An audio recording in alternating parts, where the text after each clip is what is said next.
foundation, you know, and teams don't do that. Like, they were going through blowing teams out, like annihilating teams. And we fell short, but we gave a valiant effort. And our season was like, it was a magnificent season. Nobody thought we'd have got to the Tournament of Champions finals.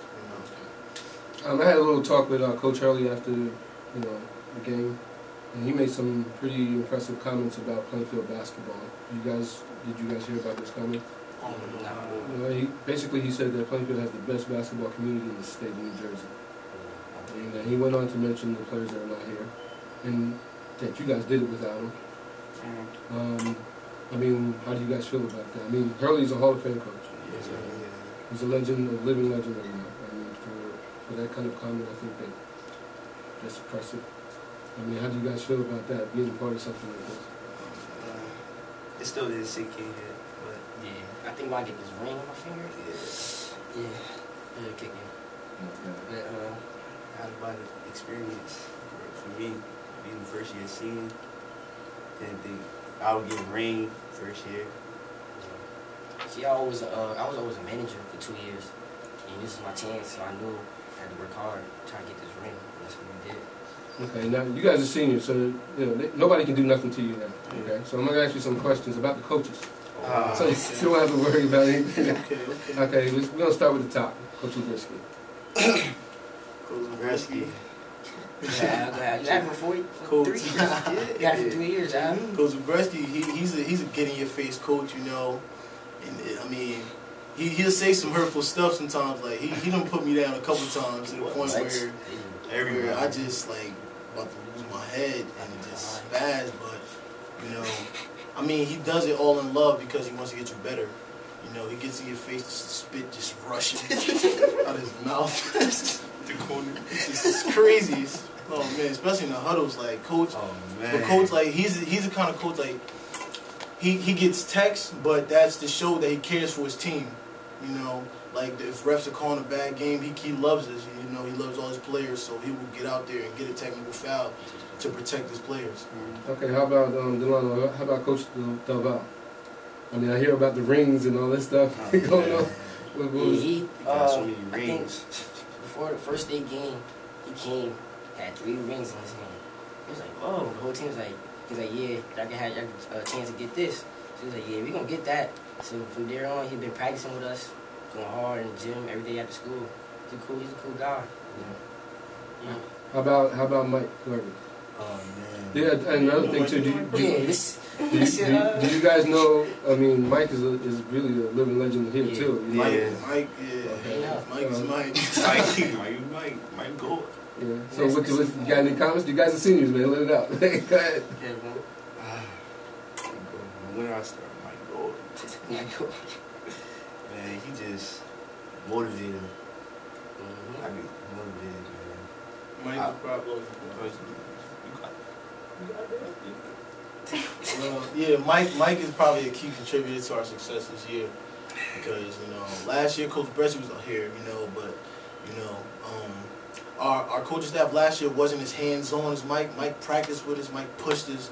We bled. Mike goes so hard, because Mike had that experience playing professional ball overseas and coming back, and and spreading that upon us as high school players gave us like that exposure to how like real basketball is supposed to be played. Mike taught us the little things of basketball, like how to kind of get over your defender, how to beat your man on offense. Like he taught us much tricks of the game, to make the game easier for us. And Mike used to put things into perspective. Like he said, I'm going to kind of censor it. He didn't sugarcoat anything, So like he put things really into perspective for us, and he let us realize that we had an opportunity to do something that a lot of people didn't have. On that point right there, when were you guys at a point surprised, or when did you realize that hey, we could do something really special here? Right after Rutgers, we just like let's take it all the way. To me, it hit me when we beat St. Augustine. Like that team was a great team. We just locked them up. Our defense, we were just clicking on all cylinders that game. Though we weren't hitting that many shots, but to hold, we were up like by a pretty big margin on a good team at St. Augustine. And when we were going into the championship game in TOC, I'm like, wow, we're really in the TOC finals. Like, people were counting us out of, you know, the regular season not to make it past the first round of states. They said we would be under 500. And to make it to the TOC final, it was just... So how'd that feel? I mean, the people, the critics, the haters, It was good to prove them wrong. Definitely. It was definitely a good feeling. And you saw all the people who came out the woodworks to go to that game, too. Yeah. People had been there all year, hit my phone. What time's the game, man?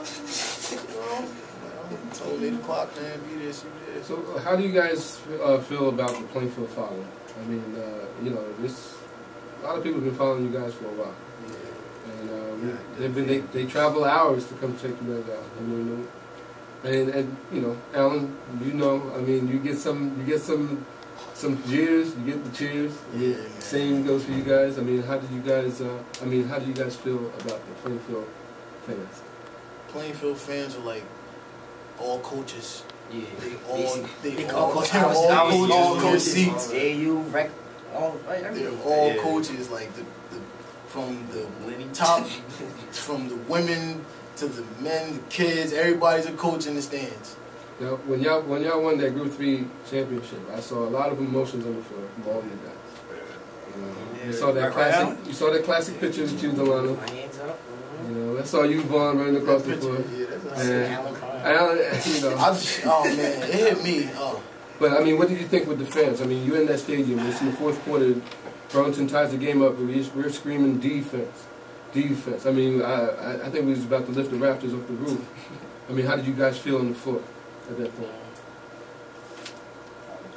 I was the spokesperson here.